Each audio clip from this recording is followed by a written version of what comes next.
Hello, magandang umaga po. Hapon na po, no? Araw po ng Saturday, February 21 po ng hapon. No, so update lang sa ating mga itik.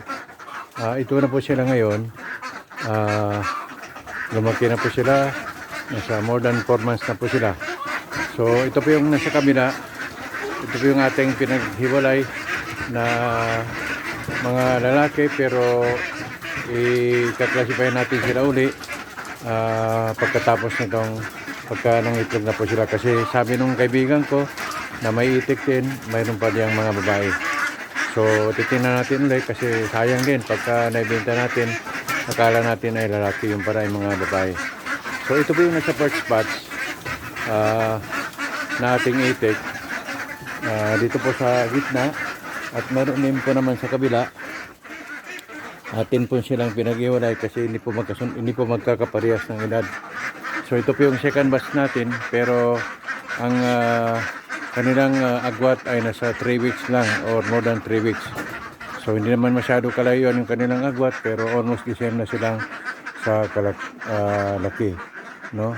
So nag-try po tayo magbiyahe for more than 3 days, pang-apat na araw. Hindi po ako pumunta rito, pero still meron pa silang pagkain.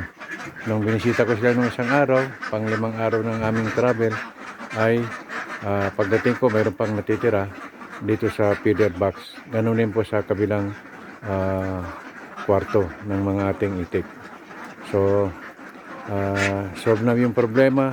Di katulad dati na araw-araw ako pupunta rito, umaga, tanghali, hapon, minsan inaabot ako ng gabi, minsan inaabot ako ng alas 8 dahil sa pagpapakain sa kanila. Pero ngayon, alhamdulillah, na solve na natin yung isa sa ating pinaka problema, yung pagkain nila.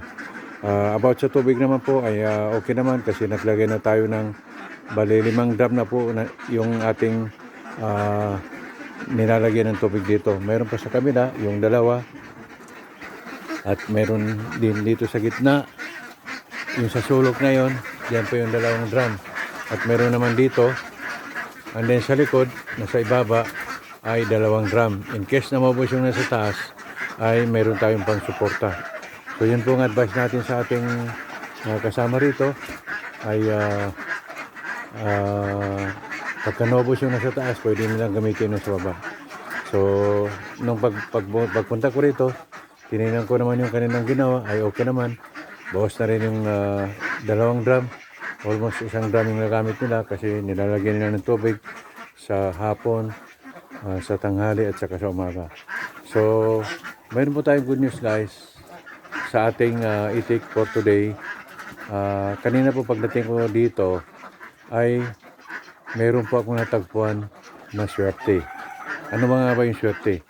Yun po yung inaasam natin na magbibigay sa atin ng ginhawa kung sa isakali, inshallah, with the help of Allah subhanahu wa ta'ala, sa kanyang guidance po, kasi hindi naman po tayo expert sa ganitong uri ng negosyo, pero unti-unti ay natutuklasan natin yung mga do's and don't, o kaya yung dapat at di dapat natin gawin. So ang sinasabi kong surprise, guys, ay meron pong 5 itlog na kanilang binigay for today.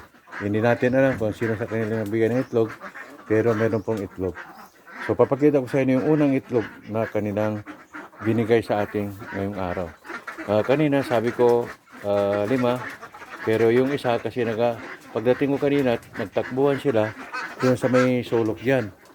So nandoon yung isa, napakan. Bali yung isa naman, hindi pa totally matigas.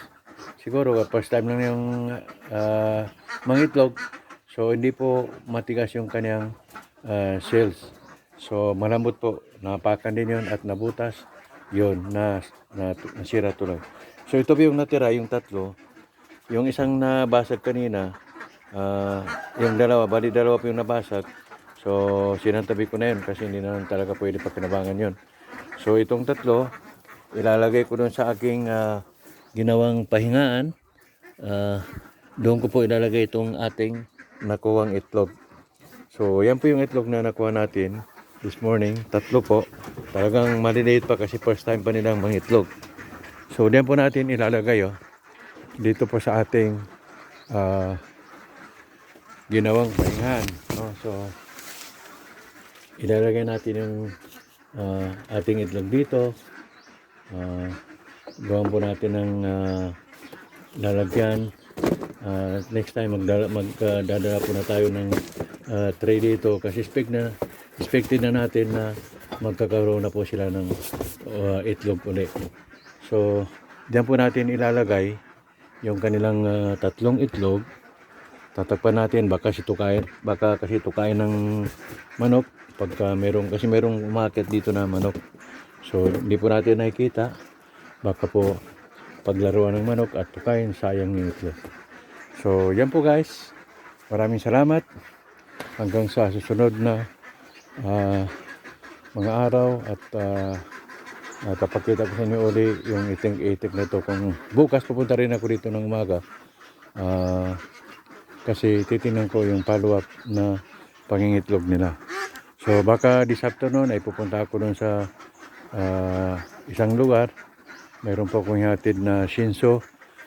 Gagamitin po nila dun sa ating maliit na lupain doon sa may Palimbang, kung saan doon kami pumunta nung nakaraang linggo. Tama, nakaraang linggo kasi umalis kami rito ay Sunday. So nakabalik kami ay Tuesday na ng hapon. Kinabukasan ay magpapasting na po. So diyan po guys, maraming salamat and see you sa ating hanggang sa sunod na ating video. Maraming salamat and take care.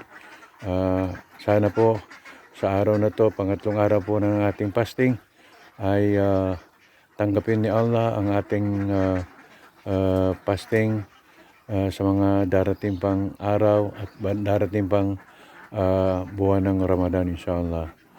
Maraming salamat guys and see you hanggang sa susunod.